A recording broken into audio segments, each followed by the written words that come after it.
All right, so welcome everybody to Ecclesia and tonight's conversation around conversations of faith and democracy. Um, let me just begin a little bit with my own thoughts about this and kind of where I started. I was thinking of the 4th of July holiday and kind of wanting a theme that might tie into the holiday season. So I wanted to do something that would be relevant, and I started thinking about the fact that probably our mothers taught us that there were 3 things that are not to be talked about in polite company. And those are sex, religion, and politics, typically off, hands-off topics, right? And so I'm hearing a little feedback. I don't know where that's coming from, but if it's annoying you guys, just wave me down, let me stop, and we'll try to figure it out. But liberal theologians and church congregations in the mid-20th century stood by the idea of separation of church and state. But there was even a quiet practice among some Christians to keep the peace in churches by agreeing that we shouldn't talk about politics in church, and pastors shouldn't preach a particular political ideology from the pulpit or risk losing their 501c3 status. And yet we know that this still happens in many places today. So one unintended consequence of this is that we now have a more polarized country who believes that the other has been poisoned by the other media, poisoned by their rabid loyalty to church or community leaders without question. And we're in a difficult position of trying to work together to accomplish anything, but we don't trust each other and we don't talk to each other. Faith and democracy has been top of mind for me lately, and I've asked myself, is the flourishing of all people even possible in today's divided and polarized world? The peace so many seek through their spiritual practices seems so far away. What are the threats to our religious liberty? It's a constitutional right, but as we are seeing, rights once protected or accepted for decades can be overturned.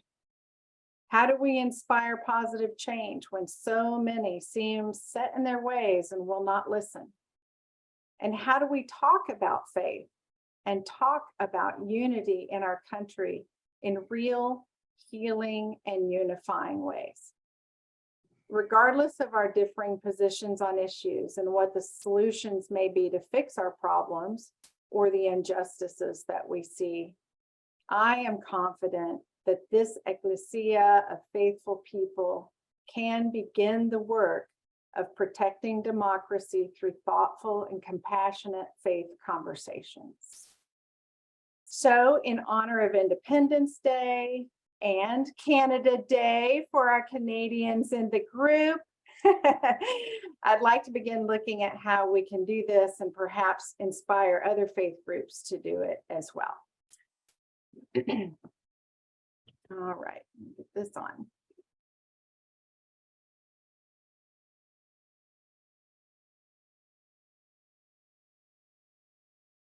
Okay. All right, so in beginning to think about reshaping conversations around faith and democratic themes and ideals, I had to begin with, I had to make myself back up a little bit. And, oh, happy Canada Day again. I had to begin with first, when we're having conversations that always seem to can get to divisive places quickly, I wanted to kind of take a step back and figure out where do we start from. And in Ecclesia, obviously, we start with our mission and with our vision that Ecclesia hopes that all people seeking God would find their path and be inspired to never stop growing in faith. And we do that by inspiring and encouraging people to keep moving forward on their own path to God through inclusive, orthopedic breeze mattress, and it's designed judgment-free community. Can y'all mute, please? I'm hearing something. Through judgment-free community, open and thought-provoking conversations around God, and inspiration from our neighbors' faith experiences, which is why it is so critical that we share our stories. And we share those in a way that we're not putting that on people, but we are being our authentic selves, so that as we listen to each other, we can be inspired and encouraged through others' experiences. And we do that with a focus of loving God, and each other, and self unconditionally. We protect and honor our no judgment space. We respect multiple journeys to God and those who know God differently. We actively listen to understand and celebrate our differences. And I think actively listen to understand is a part I'm going to come back to later in our discussions tonight. That we embrace all who are seeking a path to God. We inspire others on their path. We seek joy and we share it as often as possible. And that we be a catalyst for positive change. And I think tonight is another good example of us living our tenets. So Jeffrey, many of you actually contributed to tonight, and I want to thank you all.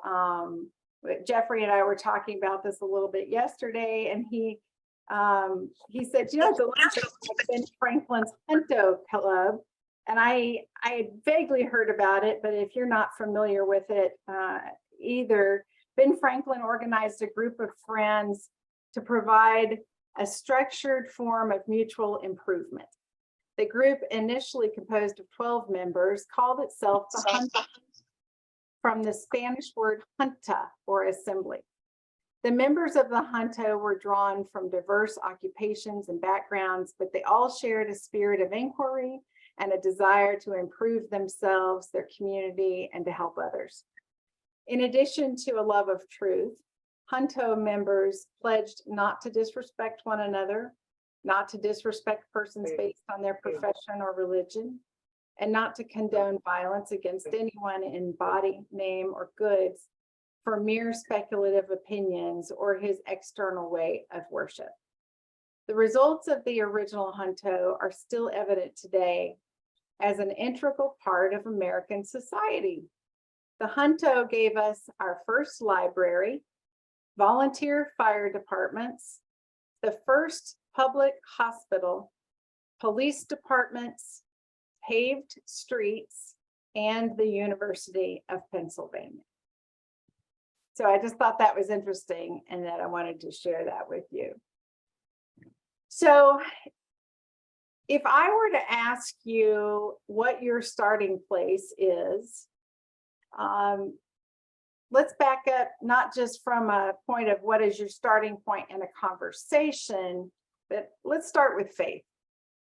So would you say that your starting place is scriptures or religious texts, Jesus' life or teachings, or his death and resurrection, or baptism or communion, or your own transformation experience? The Apostle Paul's story of transformation found in the book of Acts tells of the moment when the resurrected Christ met Saul, later called Paul, along the road to Damascus. That radical and redemptive experience forever changed Paul, and it seems as if he went back to it on a number of occasions in his writings.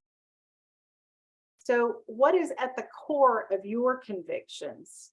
What about this is so important that it determines your actions and your reactions to others, especially in light of challenging issues or fears about the future of our country?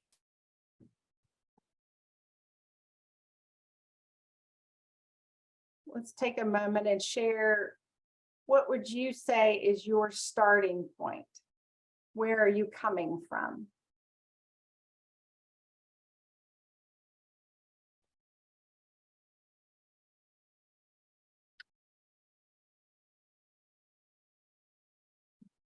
Anantha, do you have any thoughts on this? I'm kind of reflecting still. Yeah. Thank you. Mine seems to be, my personal journey reaffirmed by communion, Okay, because I've had, experiences.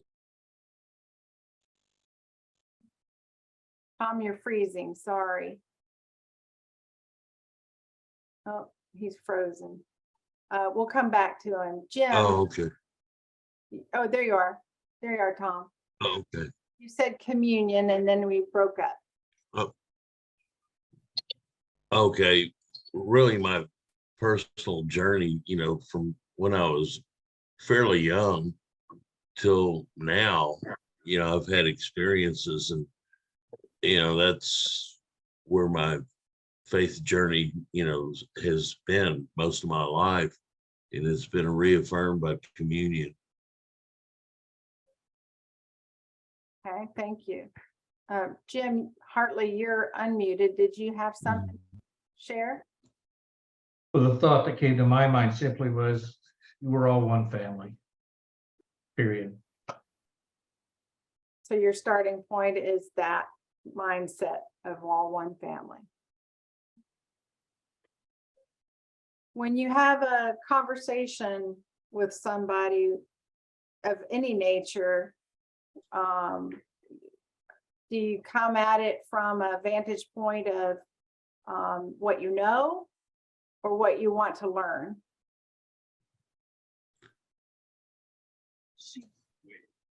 I think it's always best to come at something wanting to learn something. Mm-hmm. Does that help you though? Doesn't that help you with? Oh, absolutely. So as we talk about reframing conversations, Yeah, it if nothing else, it makes you think. It makes you consider something. You may not necessarily agree with it, but it gives you another perspective to think about. And what you've just learned, should you disagree with it, why do you disagree with it? And how is your thoughts better, different, or more fitting to what you believe? So, okay, Dave? Dave Beach, did you want to say something? Okay. Ranu, I see you. I think when you said starting point, are you talking about maybe like something that could have happened, even an experience that might have put us on the path to, yeah. So when we think in terms of having, I'm putting in the context of if we're getting ready to have a conversation, whether it's around faith or politics, saying, what's your starting point? What is the place that is your core conviction that's influencing where you are coming to that conversation from? Let me see if I can put it in words, because it's such a feeling part. It's a hard one to put into words. I really have, it wasn't so much in growing up because we just did the process of prayer, which means stand there and just speak to the mother, the father, of our Lord, so to speak. But after coming to Dallas and just maybe getting more teaching one-on-one, understanding that the core of our human existence is really in connection with one another, and then that God pervades all, and humbling ourselves to know that miracles do exist. So I think learning how to focus in on the desire for good and seeing the good in others, and then also recognizing that connectivity or that connection. It was amazing what flowed thereafter in terms of abundance. there were miracles that were happening that it really didn't even take that much effort because we just had to shift our mindset. So now having a conversation with maybe someone who's not so-called a believer, I had to kind of maybe change the wording and say, you know, being following maybe the path of a higher power, so to speak, even if it's the higher power within oneself, like your higher self, your more vibrated, better self, so to speak. And I feel like that seems to be a good segue with maybe where we can go spiritually in our political realm. Maybe putting egos aside and really understanding that the miracles are just waiting for us if we are willing to unlock the door, but we are holding each other back by our egos and our fighting. Thank you. I'm Michelle, can you hear me? Yes. I'm still stymied by that simple question. Where are you starting from? I mean, I'm I'm self-aware, but I'm speechless in terms of where. I mean, really, I mean, makes me think actually, where do I root from and how do I spring from that? My at the age where I am, I used to think that I have very crystallized, kind of self-confident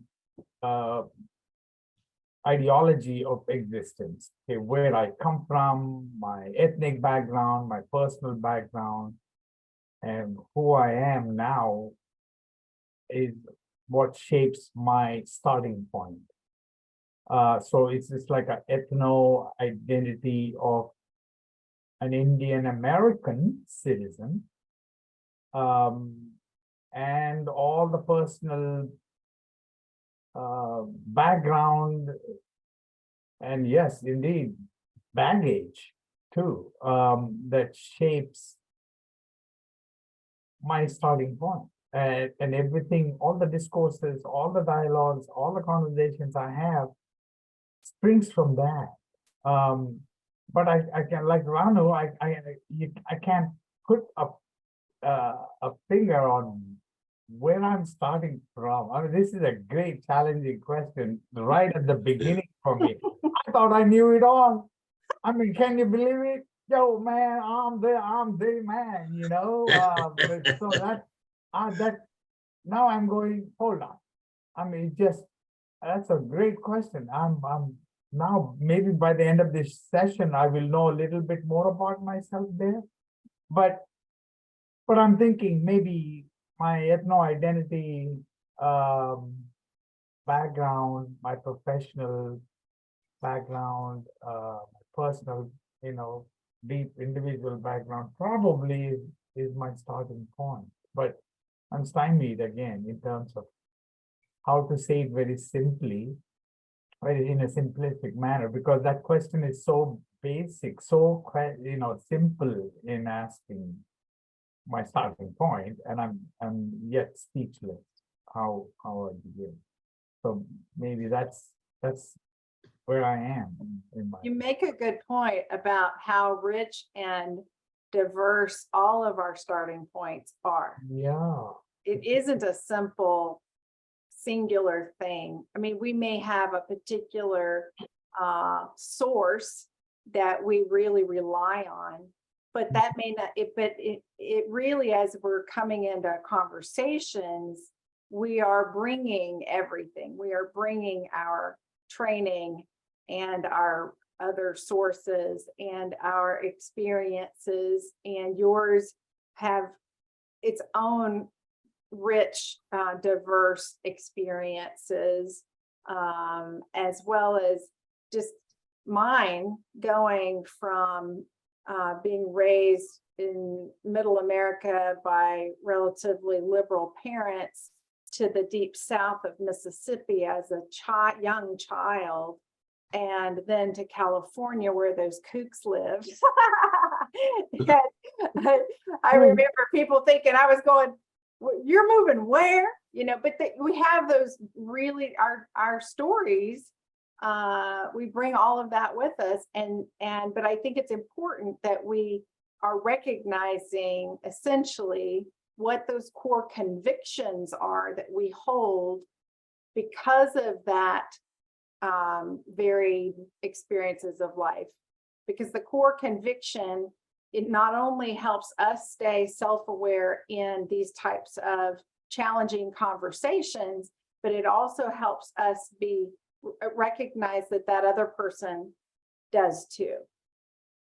Yeah. We begin a conversation more willing to be in a compassionate space, hopefully, because we're recognizing that just because that person may see things very different than I do, I recognize that those things are just as valuable and their convictions are just as strong as mine are. And there may be something I can learn from that, kind of going back to what Rick said. Anyone else? Michelle, I took your comment on a transactional basis, not in terms of necessarily where I was personally starting from, but you're coming into a conversation. Are you doing it because you have something to say, or because you want to listen to what somebody else has to say? Right. Do you want to express your point of view to convince them, or are you truly want to know their point of view?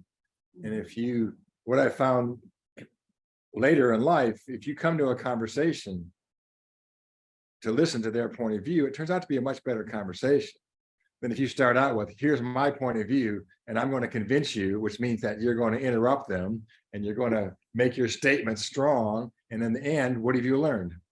That you have that you take over the conversation. If you start out the conversation with the thought that I'm going to listen to what they have to say, and I'm not going to tell them what my opinion is until they ask me what my opinion is, the conversations are so much richer, even if I don't ever have to get to say anything. Mm-hmm. Mm-hmm. Well, No, that That's takes a an lot. art. That's an Yeah, art. exactly. That takes a lot of self-discipline and self-awareness and patience to do that, Jim. I mean, that's that's amazing. That's a great. Well, I'm not saying I do it well. Just recently, I was working on this project. We were building a pavilion with this client. He's a ophthalmologist, a famous ophthalmologist. I mean, he's a brilliant guy, but very curious. And he was asking me about carpentry and building and all kinds of things. And later, toward the, I don't know, 6th or 7th day, I just somehow brought up the topic of faith a little bit. And as we're easing into it, like you often do, I find out that he's totally open on every topic we'd ever talked about. When we're talking about faith, the Bible is the true word. It is authentic. There is no diversion. Revelations was the end. There are no additions after that. This guy was a strict, this is the Bible. And okay, Jim, just listen, just ask questions and listen, hold yourself back. Because so that was an example of that. Especially when you're talking about faith, I think it's really important to let the other person express their faith and also be generally curious about their faith. Rick, you had your hand up? There we go. I think the one thing, and we were talking about is the one thing in any conversation to keep in mind, even when you're reading a book, it is our jobs, whether we want it or not, or our predisposition, to either be teachers or students, sometimes at the same time, and to keep that fact constantly in mind, that whether you are aware of it or not at the time, you're learning something. It might not necessarily be something that appeals to you or is prescient to you at the moment, but it's something that could have an interlocking moment somewhere down the line. I think so. The biggest thing, and I do it horribly, is to realize and to accept that at any one time, we're either teaching or learning, or again, both. That keeps things a lot more pliable, except when people are just absolutely wrong. Sorry. Nice. All right, well, let's move on. Let me get back here. All right, can you, there we go. Do you see full screen? Mhm. Okay. So one closing thought though is when we feel personally challenged, perhaps by a Supreme Court ruling like yesterday or this weekend, or a political candidate or an issue impacting a friend or a family member or our own moral compass, it's important to pause and take stock of our starting point, the core of our convictions, because our next action or conversation is likely going to be framed from this starting point. So I invite you to keep the starting point, keep meditating on that. It may also be that depending on the subject matter or the person you're speaking with, starting point is different, almost to Jim's point. Sure. All right, so the next thing I wanted to focus on is respect for different sources of guidance.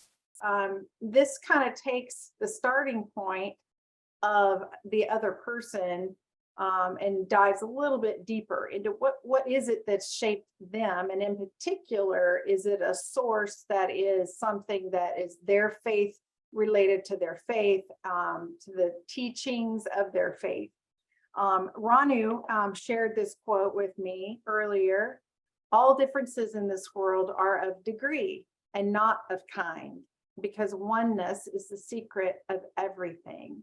That's a beautiful thought. And Ranu, why don't you share? I can't pronounce his last name, but you can share a little bit about him and who he was, and talk a little bit about this. Again, no expert, but to just reflect on what I know, and anyone else can please join in and give some more input. Swami Vivekananda is I would say modern day monk, but 130 years ago, he brought light to the religion called Hinduism, because that is the name as it's known, I guess, in the English languages worldwide. Hinduism being a way of life that originated in the South Asian Peninsula, which is now known as India. And he spoke 130 years ago. This is the 130th anniversary of the Parliament of World Religions, happening again in Chicago, where Vivekananda had come and had spoken. But he was a disciple of other teachers. And I think it's amazing when Rick said the teacher-student relationship, or the teacher and seeker relationship, it just clicked. Something clicked from our standpoint, maybe kind of how people of different faiths will have that starting point. So Vivekananda was born in a situation where he was, I think, meant to be a teacher himself, but his ability to philosophize and make sense of the teaching of Hinduism took him further to where he was a great orator, and he could speak about this particular religious faith, which one of the core tenets is what you're reading right here. So his teacher, Sri Ramakrishna, and some of these other very, very humble faith leaders at the time, they were more or less had become leaders by simply being and doing, as opposed to, what would you say, like being at the pulpit, so to speak. So in some of these faith traditions, the student seeks the teacher, because you're ready to open that mind. And then your journey then continues in your own learning in that path. So Vivekananda truly was in the late 1800s, became a renowned, what would I say, almost like a figurehead to represent what Hinduism was about, but not so much because of that was his duty. He really had to learn, what it meant to be a person of faith, and truly understood over time with a guru, with a teacher, to teach him the oneness of being a human following in this particular path. And so it takes quite a bit of humility. You can see by his dress and all of this. I mean, this is a time, of course, that is a while ago, but people made their own cloth. I mean, they had their own looming, and India was under colonization at that time. Ananta may know more, but his clothing that he would wear orange. He was an individual of faith-based learning as he grew older. Unfortunately, he did not live very long. But he truly also unified the different sectors of Hinduism within a very, very, very diverse India at that time. So I'll stop there. Thank you.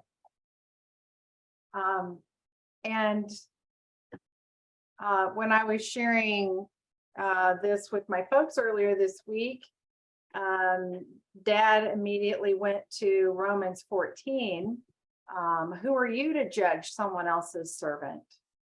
And I chose to include the Message translation below. This is for the same exact verse in the New Testament of the Bible, but the Message, I think, puts it in a little bit more digestible, modern way of God, after all, invited them to the table. Do you have any business crossing people off the guest list or interfering with God's welcome? If there are corrections to be made or manners to be learned, God can handle that without your help. So anyway, Dad, would you like to say a few words about who are you to judge someone else's servant? Would you like to say a few words about the servant? I think some of you may have heard me talk about the fact that my maternal grandfather was a Baptist preacher, one of the most gentle and loving men I ever knew. And he spent his life creating new congregations. And when I was in elementary school, my sister and I attended one of the churches my grandfather had started. And during at the end of the service, the preacher gave an invitation for anyone who wanted to join the church to come forward. And this family came forward, and the church voted on whether they could join the congregation or not. And they voted against the family. They could not join the church. My sister and I were sitting together hearing this. And she turned to me and said, "I'm out of here." And I said, "I'm gone too." And we left the Baptist church. And we went in search of a church where there was welcome for everyone. We traveled for a while and finally wound up in the Christian Church Disciples of Christ because we found them to be welcoming and not judgmental.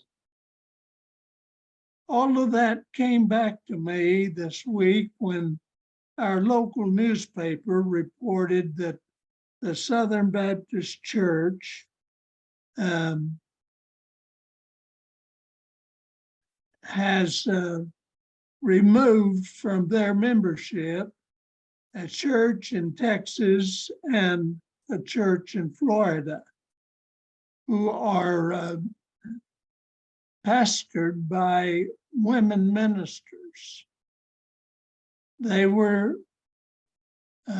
removed from the Southern Baptist Church because they would not get rid of their women ministers. And all of this comes back. Who are you to judge someone else's servant? And whose servant are those people? And of course, it is God who is the owner of all of us. And he is alone is the one who can make a judgment of other people. I told Michelle about those articles in the paper, and it brought all of this back to me again. Who are you to judge someone else's servant? I think our task as disciples of Christ is not to judge other people, but to love other people as they are and pray for them if we think they can change. Thank you. Ranjan, you have a question? I actually started thinking about something as your father was speaking, and it ties back to Ranu's comments from earlier. So when Swami Vivekananda spoke at the first, Parliament of Religions in Chicago at the Art Institute, his opening sentence in the speech, and I'm just going to read it, was, "I am proud to belong to a religion which has taught the world both tolerance and universal acceptance. We believe not only in universal toleration, but we accept all religions as true. I am proud to belong to a nation which has sheltered the persecuted and the refugees of all religions and all nations of the earth." That was his opening introductory statement. Thank you for sharing that. Yeah. She said that to me earlier, so I'm so glad you said that. How do you follow that? That's right. So I just encourage us to continue to think about what are our own sources of guidance, whether it is mentors or scripture, or it is through our own prayer and meditation practices, but to think on the fact that we all do pull from different sources, and in conversations around faith or democracy, that having respect for different sources of guidance is also a place to enter into conversation, is to recognize that someone is, at least they have agreed to be in conversation with us. And that in itself warrants my respect for whatever sources and convictions that they enter into. So here is a prayer I'm going to share with you, a prayer through song.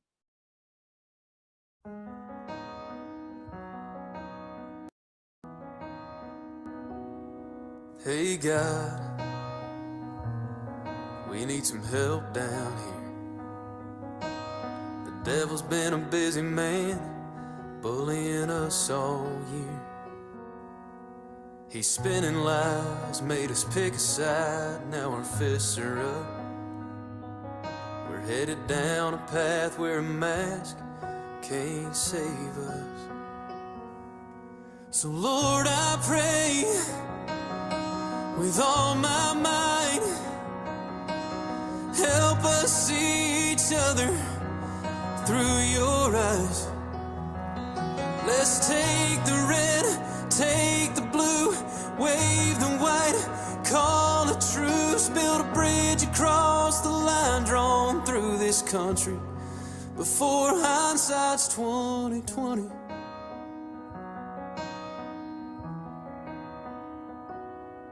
Hey God, could you shine a light? 'cause it's hard for love to grow in weeds this high. It's gotten dark, we need a spark of your gospel truth. 'Cause in the end we're all the same, even though we're different too. So Lord, I pray with all my might, help us see each other through your eyes. Let's take the red, take the blue, wave the white, call a truce, build a bridge across the line drawn through this country. Before hindsight's 20/20, yeah, regret is closing in. We've had the milk and honey, we can get it back again. So Lord, I pray with all my might, help us see each other through your eyes. Let's take the red, take the blue, wave the white, call a truce, build a bridge across the line drawn through this country. Before hindsight's 20/20.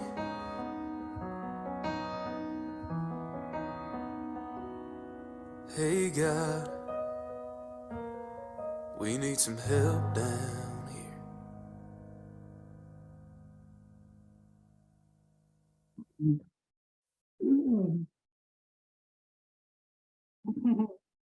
So Mitch Roselle is a singer-songwriter out of Nashville. I don't know all of his songs, but I'm gonna have to go follow up on more because I really was impressed with this one. And thank you, Jim Mulvaney, for pulling this one for us. He is a songwriter of some of Garth Brooks' hits. So, so the next thing I decided I wanted to look at in terms of how do we reshape conversations of faith and democracy is by doing it by extending hospitality toward the other. And this is a faith statement for pretty much every religion in the world. So I wanted to kind of look at that. What does that look like in terms of what does hospitality or the call to hospitality look like scripturally? So thank you, Anantha. Thank you, Ranu, for sharing some of this. The Dharma and is it ahimsa? Is that how you say it? Ahimsa?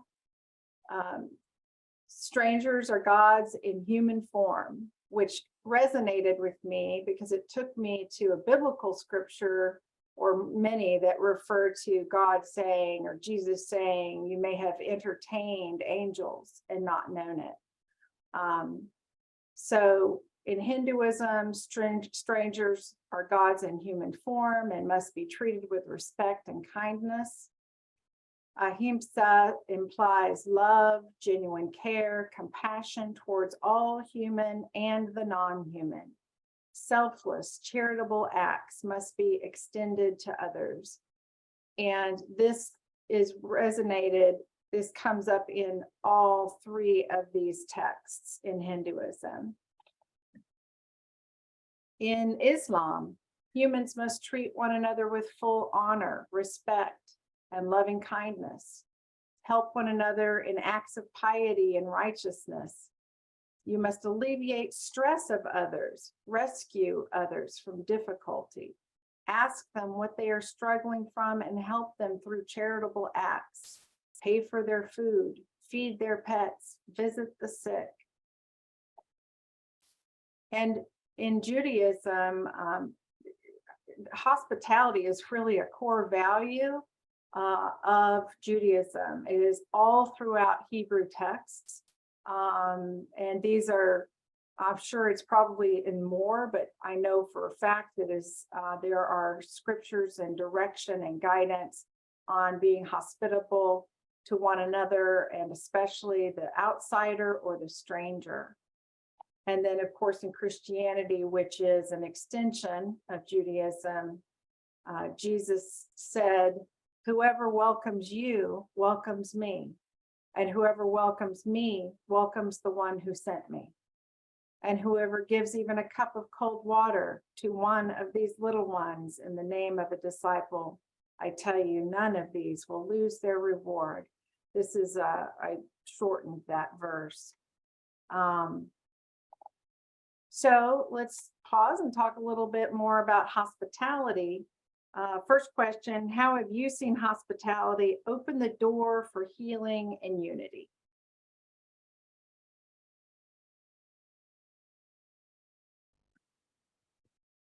How have you seen hospitality open the door for healing and unity?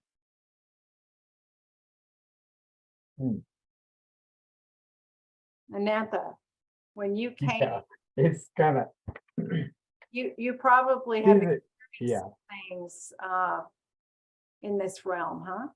yeah, these are, I mean, then, now you're kind of a little bit vulnerable in revealing some of the things I do in my personal life that nobody knows, and so it's a little, so I'm venturing into that area. So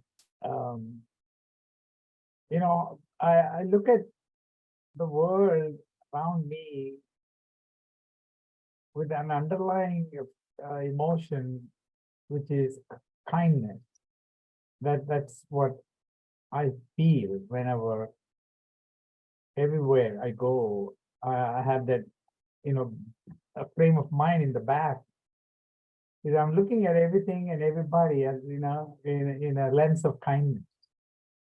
And I normally don't tell anybody, but I always keep, I mean, one of the things I do, action-wise, is not just wait for somebody to come to my house to show an act of hospitality, but I, whenever I cook Indian food, I cook a large quantity of it, and I pack things for my neighbors, and go give it to them, and the joy I get just by them feeling so tremendously moved by, food which is so cheap, the way I prepare, nobody knows. I mean, when you cook a bag of rice, for God's sake, that's $3, but when it multiplies, when it is cooked, it's a large quantity, right? So I pack them into, nice mid-sized containers. Then I cook curry, whether it's shrimp or chicken or ground beef, I put some vegetables in it. It becomes a large quantity.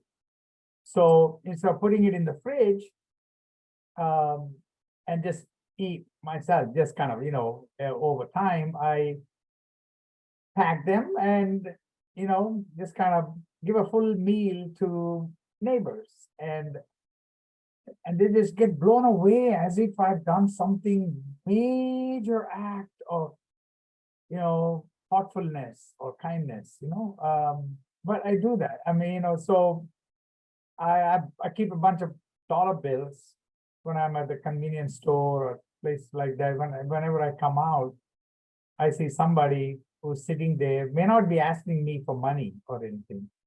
I would just go give a couple of bucks to somebody who's sitting there in a very hot afternoon, doesn't have anything to drink, no water with him or her. I just say, hey, go buy a bottle of water, just, something like that. And they just look at me like, something very grateful, very, but I'm not looking for that kind of a reaffirmation of my kindness. I just, do that. The other day, an Anglo white man approached my car at a convenience store and in a pickup. And evidently his wife is sitting next to him. I can see visibly she was in pain. She just got out of a back surgery. I mean, and she wasn't even looking at me. I could see the pain and discomfort in her face, you know.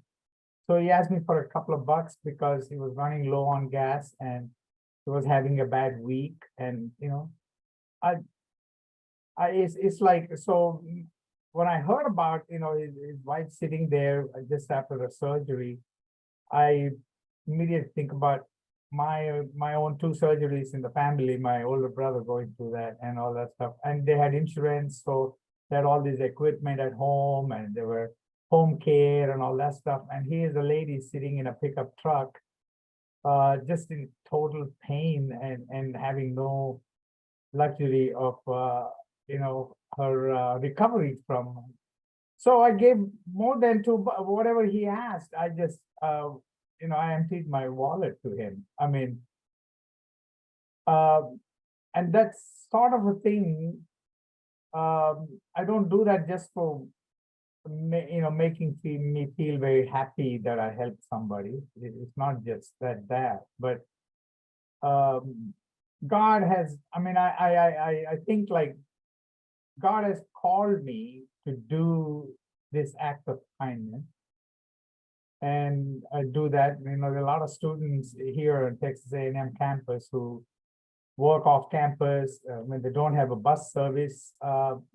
They call me for rides. Whether it's middle of the night or early in the morning, I just never say no. I just go pick them up and drop them off in their apartment. And so it's almost like I'm doing a divine duty for hospitality. I mean, I don't wait for them to come and ask me for hospitality. I just go do it. And I don't know whether it's my preacher's kid background or, you know, sometimes I just, you know, think about why I do what I do. But I think my divine self tells me, do it without judging. Don't be judgy in your act of kindness, you know? And sometimes when my family members or somebody comes to know I'm doing this at a gas station, give some, you know, $1 bill away, they'll say, Dad, how do you know? I mean, how do you know they are really in need? Are they faking it? Or maybe, you know, they're bumming it and, you know, they don't want to work or something. I don't want to judge. I tell them, I don't want to be judgy when I help people.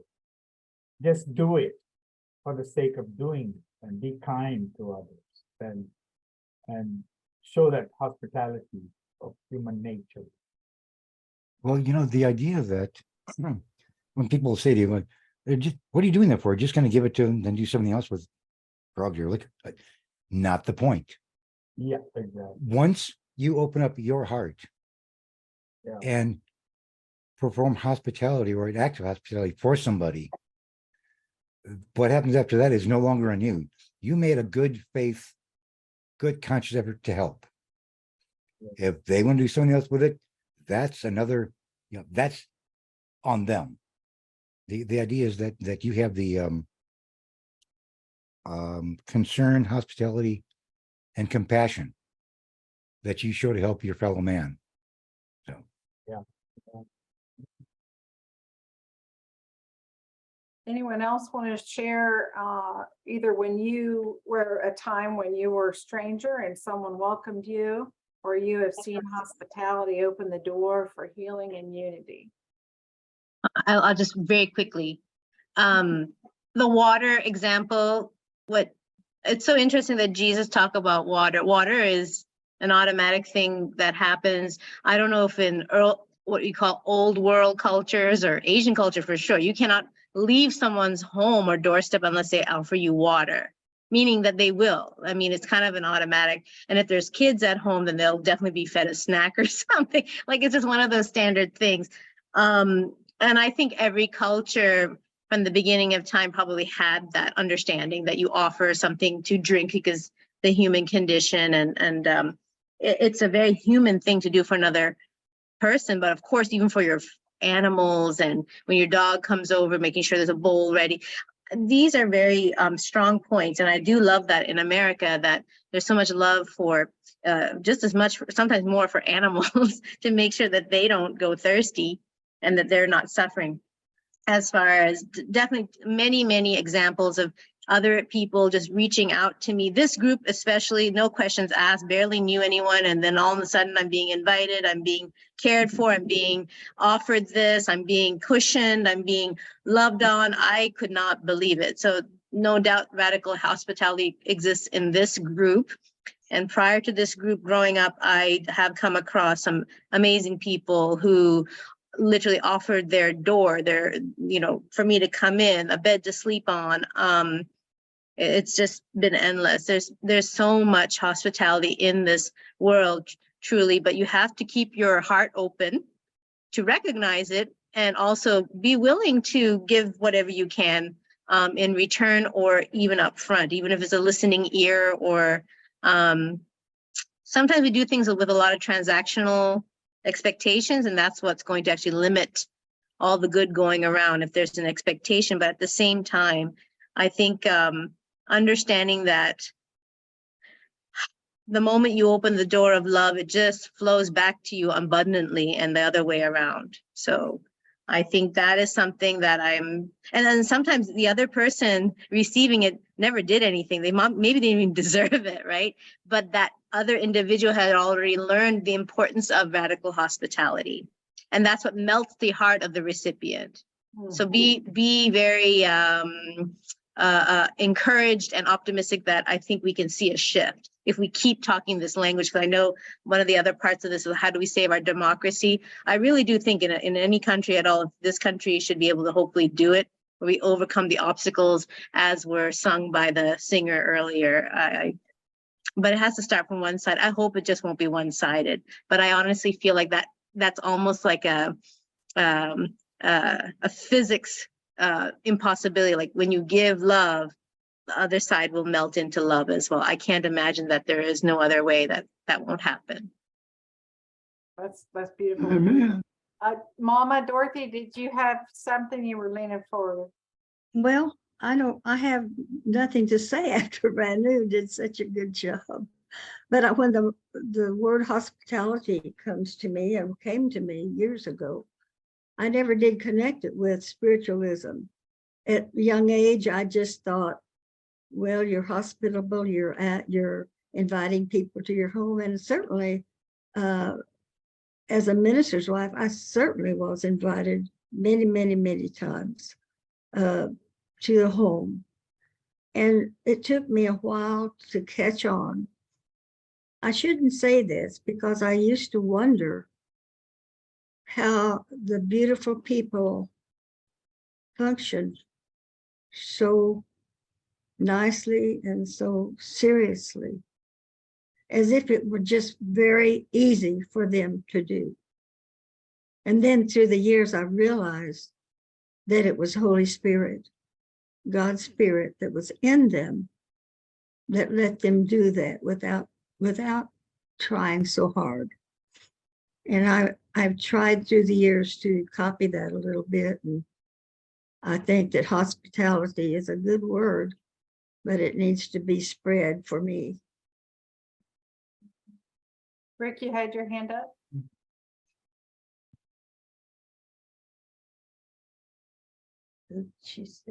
I went the wrong way. There we go. I think those that show the most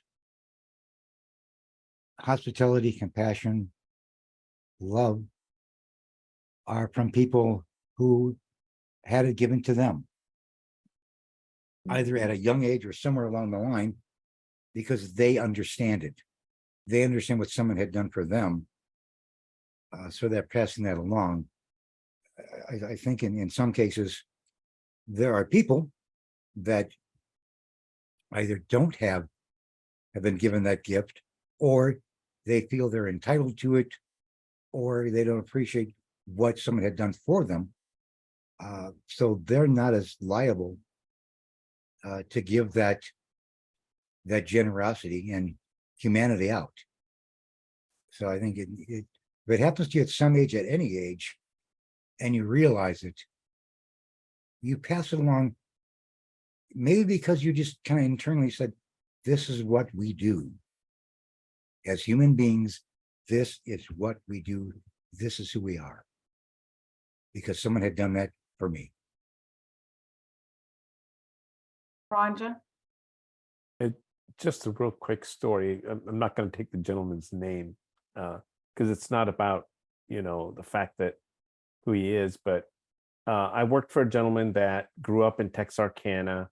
By God's grace, they were able to, do well. Father was a cotton farmer.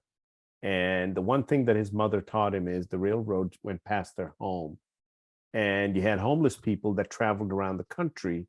And I guess they called them hobos. And so, but it was a known fact that at that railroad crossing, the train would slow down, not because they needed to slow down. It's because the train driver knew that that's where the hobos got off because they had marked the curb in front of their home. And she said, "Do you see that X in front of the house? We will never wipe it out." And gentleman just, said, it was telling me the story once. And he said, nobody ever knocked on our door and left empty handed. And mother had these little bags wrapped up with food and water and stuff, and a few dollars in there that they would just hand to them. And she had always raised them. She had 2 sons and a daughter, and one of the sons passed very young, but the son and daughter to this day, well, the gentleman's passed away, but, were raised that no matter what your means are, you always help others. And these folks would hop on the next train and just keep going. And they came in all colors, shapes, sizes, right? And I'll share with you who it was. It was Ross Perot. Huh? I worked for him for 20 years, and he shared this with me, and he said because he's just a loving, caring man. That's what I experienced working for him, right?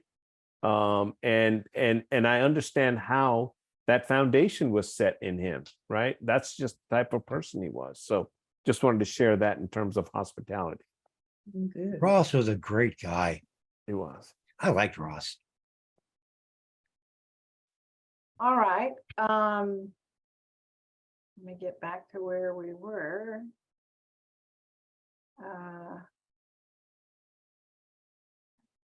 This is where we are.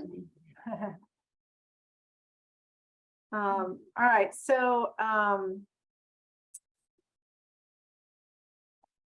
did we do that? Oh, I didn't remember I had a music song here. I think this is one that maybe, well, I don't know. We'll just play it. We'll find out. For each child that's born, a morning Oops, sorry. Can't be clicking on chats or it'll stop. star rises and sings to the universe who we are. For each child that's born, a morning star rises and sings to the universe who we are. For each child that's born, a morning star rises and sings to the universe who we are. We are our grandmother's prayers. We are our grandfather's dreamings. We are the breath of the ancestors. We are the Spirit of God. We are mothers of courage, fathers of time, daughters of dust, sons of great visions. We're sisters of mercy, brothers of love, lovers of light, and builders of nations. We're seekers of truth and keepers of faith, makers of peace, wisdom of ages. We are our grandmother's prayers. We are our grandfather's dreamings. We are the breath of the ancestors. We are the Spirit of God.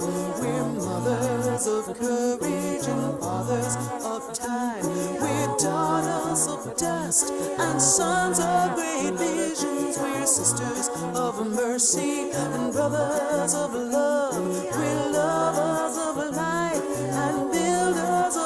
nations. We're seekers of truth and keepers of faith. We're makers of peace and wisdom of ages. We are our grandmother's prayers, and we are our grandfather's dreamings. We are the breath of the ancestors. We are the Spirit of God. For each child that's born, a morning star rises and sings to the universe who we are.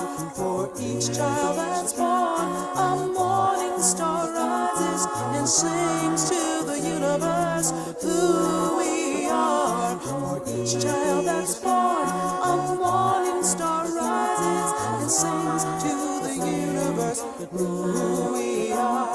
For each child that's born, a morning star rises and sings to the universe who we are. We are one. Jeff, do you want to jump on and tell them a little bit about this group? That's So this, We Are by Sweet Honey in the Rock. yeah, so Sweet Honey in the Rock is it's a women's group. They're a cappella, and they've been around for just about 50 years. And the members changed. The members have changed. Some of the original members' grandkids are now part of the group, and they sing justice songs, liberation songs, some of the old spirituals, and new stuff. And I was introduced to them in a time when I was just beginning to understand that Christianity was not a Western religion, but was an Eastern faith that had made its way west.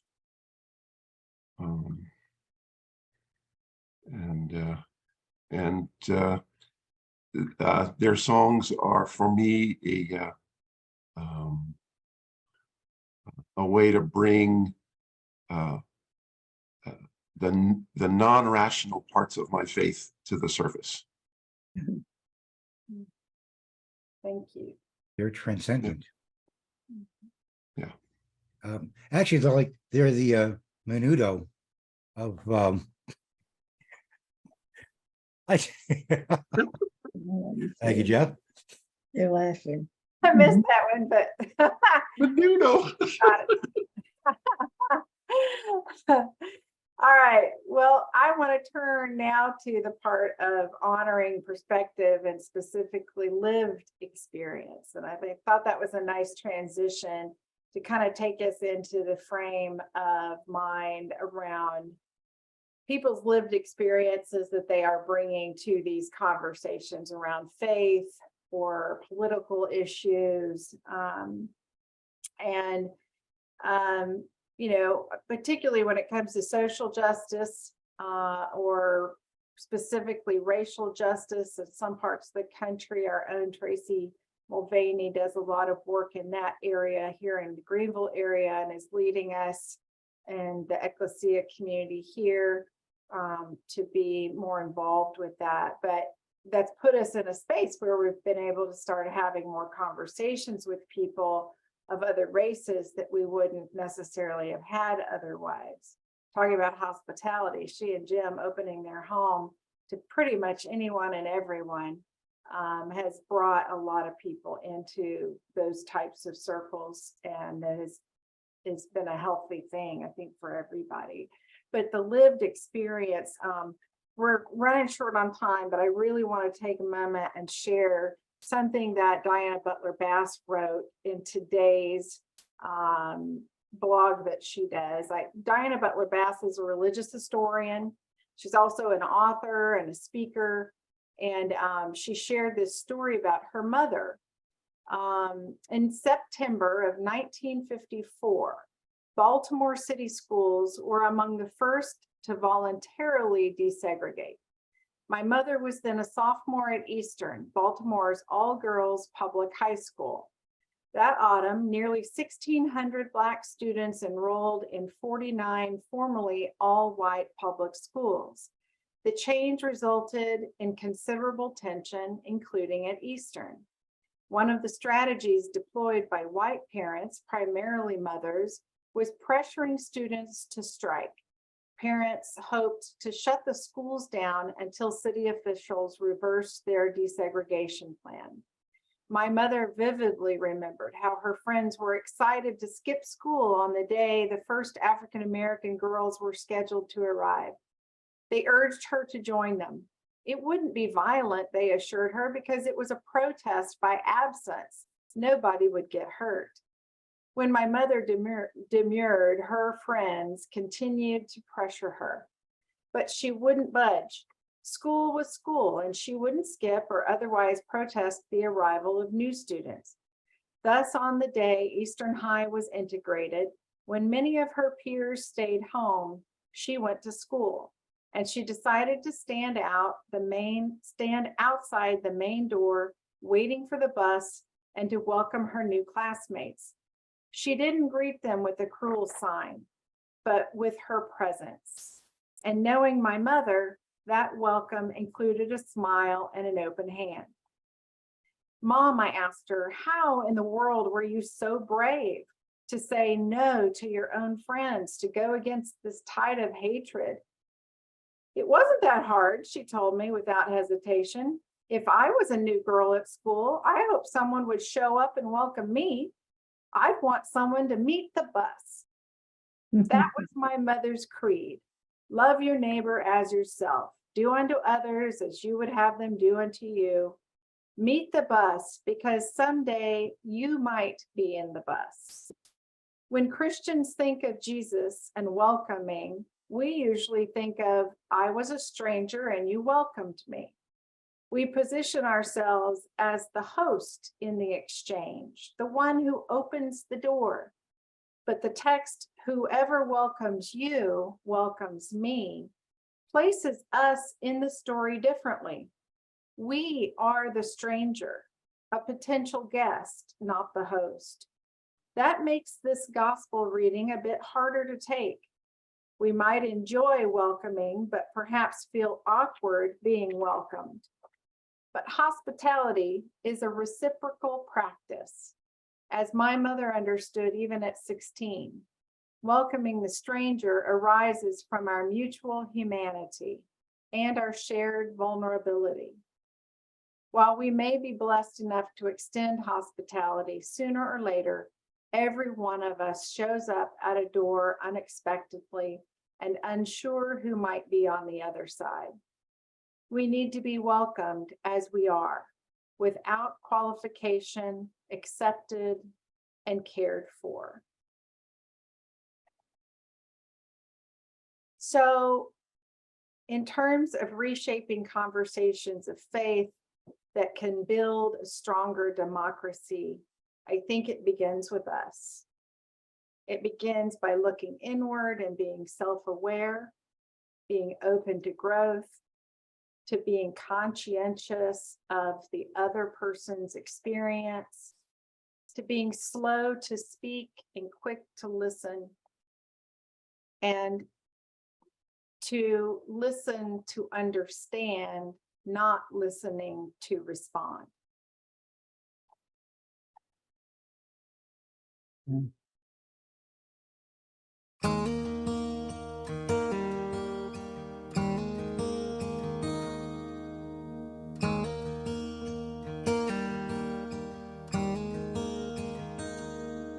There's a suit and tie, leaving a five for a waitress, scraping by on minimum wage.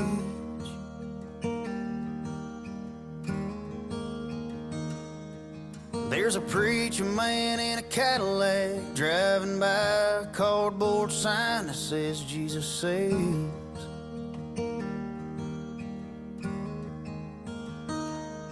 There's a hometown quarterback with his bags packed, all dressed up in army green.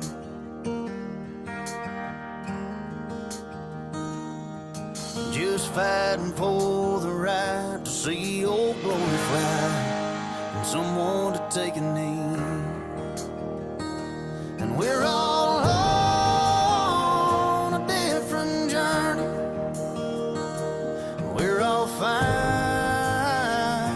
our own way. We're all living, we're all learning, from the cradle to the grave.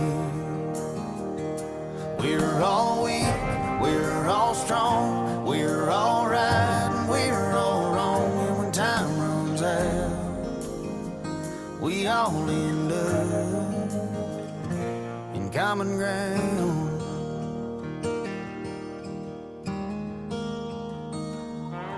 We're the haves and we're the have-nots, and we've all got reasons why we do or don't.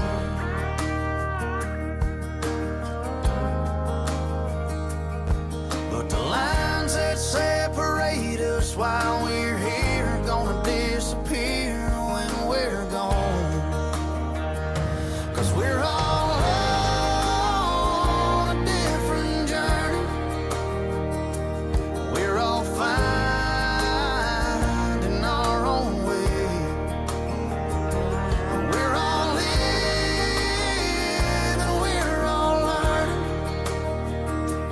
from the cradle to the grave. We're all weak, we're all strong, we're all right, we're all wrong. And when time runs out, we all end up losing all these labels that we wear, so we can find it here, or we can find it there. 'Cause we're all on a different journey. We're all finding our own way. We're all living, we're all learning, from the cradle to the grave. We're all weak, we're all strong, we're all right, we're all wrong. And when time runs out, we all end up in common ground.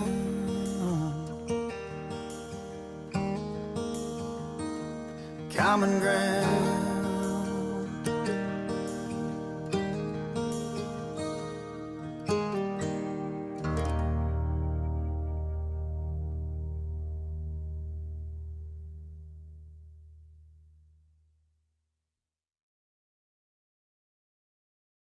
Reshaping conversations of faith and democracy can begin with faithful actions that are peacemaking, compassionate, hospitable, and in service to others.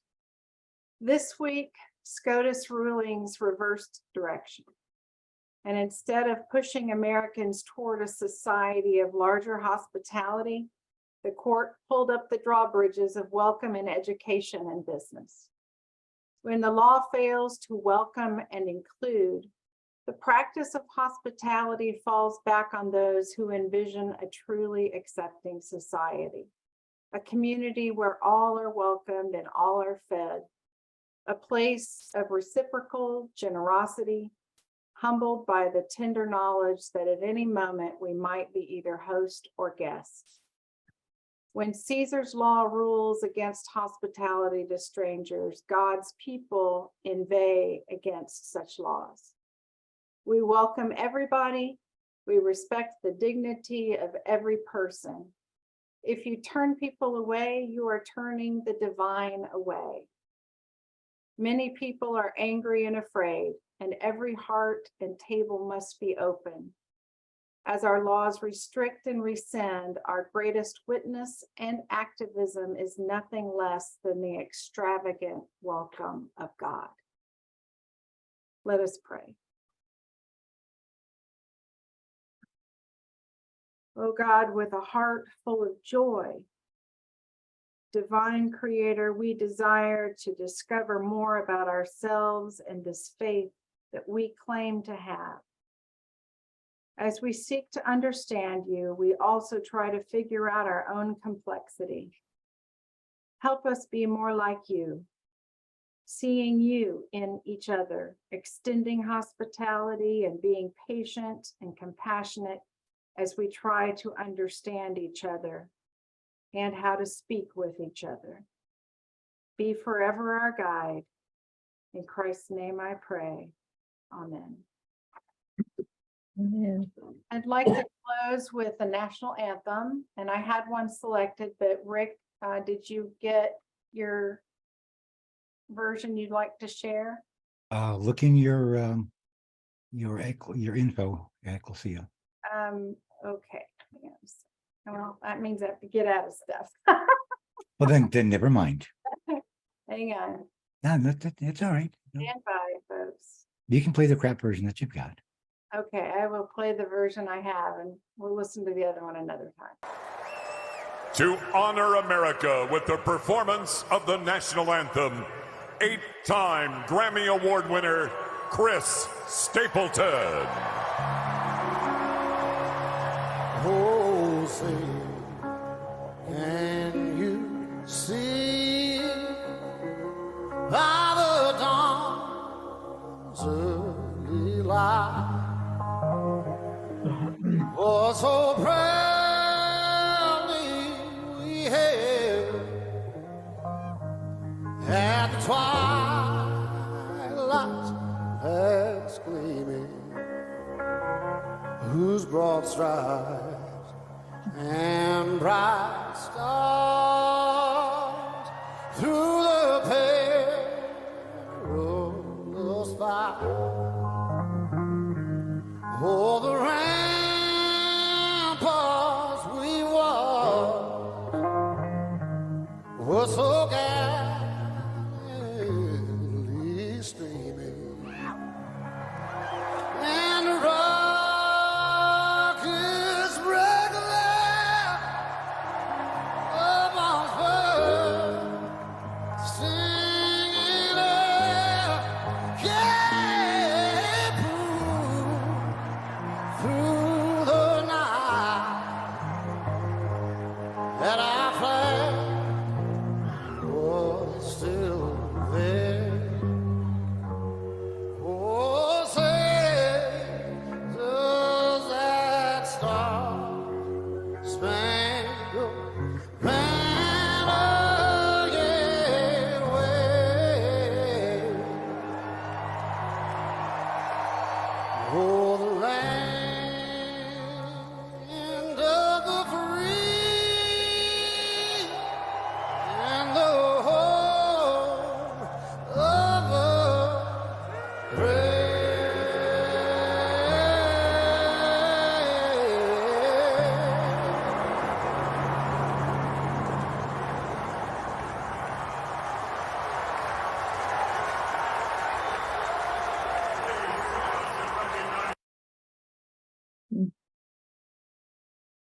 Happy 4th of July, Independence Day, y'all.